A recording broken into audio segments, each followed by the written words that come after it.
नमस्कार दोस्तों, स्वागत है आपका डिफेंस गैलरी में। तो दोस्तों, बहुत दिनों हो गए नेपाल से कोई न्यूज़ नहीं आई थी और नेपाल चाइना के रिलेशंस जो बढ़ रहे हैं उसका नुकसान भारत से ज़्यादा नेपाल को ही होना शुरू हो चुका है, ये तो आपको पता ही होगा।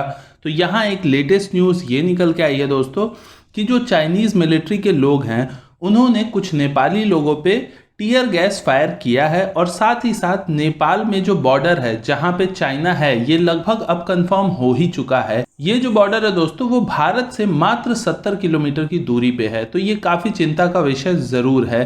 तो क्या है ये पूरी डिटेल, मैं आपको डिटेल में बताऊंगा वन बाय वन करके। तो पहले शुरू करता हूं कि चाइना एक्चुअल में है कहाँ पे और वो उसके होने से हमारा जो कौन सा एरिया उसके पास पड़ता है। तो चाइना दोस्तों, एक्चुअल में चाइना आपको पता है नेपाल का जो बॉर्डर है वो चाइना और भारत दोनों से लगता है। तो भारत तो अपनी जगह बना हुआ है जैसे पहले था, लेकिन चाइना की जो आदत है ये आपको अच्छे से पता है कि उसकी आदत ही यही है कि दूसरों की बॉर्डर में धीरे धीरे कब्जा करने की उसकी कोशिश रहती है और वो अपनी पावर दिखाते हैं, अपने आप को सुपर पावर समझते हैं और इसी वजह से वो धीरे धीरे आगे आते हैं। तो भारत के साइड से अगर आप देखते हैं तो एलएसी पे उनका काम नहीं हो पा रहा है अभी के मामले में, लेकिन नेपाल के मामले में क्या है, वो आगे घुस चुके हैं और नेपाल अब चाह के भी नहीं कर सकता। जैसे भारत जा चुका है, कुछ जगह पे भारत ने हाइट्स को कैप्चर कर लिया है, नेपाल के पास इतनी हिम्मत नहीं है कि नेपाल भी जाके चाइना के सामने इस तरह कर ले।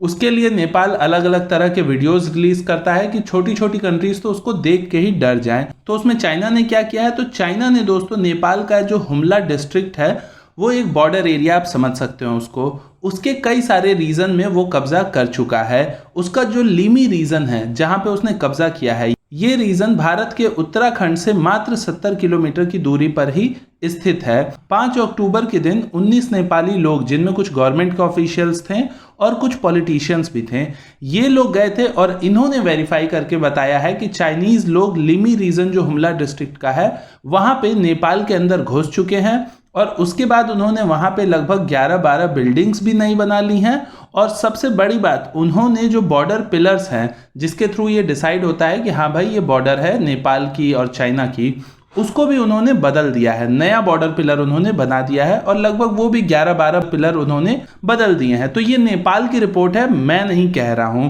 तो ये सब कुछ चाइना नेपाल में कर रहा था और अभी तक करते आया है। इसके खिलाफ लोकल आउटरीच भी हुआ है, वहां के लोगों ने चाइनीज एम्बेसी के भी सामने प्रदर्शन किया है, बहुत सारी मीडिया रिपोर्ट्स में भी ये बातें आई हैं। लेकिन गवर्नमेंट ऑफ नेपाल, केपी ओली चाचा की जो गवर्नमेंट है, उन्होंने अभी तक एक्सेप्ट नहीं किया है कि ऐसा कुछ हुआ है। और आज न्यूज निकल के ये आई है, जो हुमला रीजन है उसमें ही एक गांव है नामखा नाम से, यहाँ पे कुछ नेपाली लोग गए थे वहां पे इंस्पेक्शन करने आप कह सकते हैं। वो लोग गए थे तो उन्होंने जो बॉर्डर पिलर्स हैं वहां पे 5, 6, 7, 8 इन पिलर्स से गुजरे वो, और वो देखते हुए गुजरे, वहां पे कोई इशू नहीं हुआ। लेकिन जो बॉर्डर पिलर 9 था वहां पे जो चाइनीज मिलिट्री के लोग थे उन्होंने उन पर टीयर गैस फायर कर दिया। अब बताइए आप, टीयर गैस फायर कर देना, वो भी कोई मिलिट्री नहीं थी नेपाल की, वो लोग ऑफिशियल्स थे, उनके ऊपर डायरेक्ट टीयर गैस फायर करना ये किस तरह का इंडिकेशन देता है? क्या नेपाल के पास इतनी हिम्मत है कि वो चाइना को इसके बदले में कुछ बोल भी पाए? कुछ करना तो दूर की बात है, कुछ बोल भी पाए? नहीं है। यही रीजन है दोस्तों कि जो छोटी कंट्रीज है जैसे भूटान है, आप देखिए भूटान के भी साथ चाइना हमेशा कुछ ना कुछ ऐसा ही करता है, लेकिन भूटान ने क्योंकि भारत से संधि करके रखी हुई है मिलिट्री की, तो इसलिए भूटान अभी तक बचा हुआ है। और भूटान में आपने देखा था डोकलाम में भी चाइना इसी तरह कब्जा करना चाह रहा था, लेकिन भारत वहां पे खड़ा हुआ तो चाइना को आखिर में पीछे हटना पड़ा। लेकिन नेपाल का अलग हिसाब किताब है।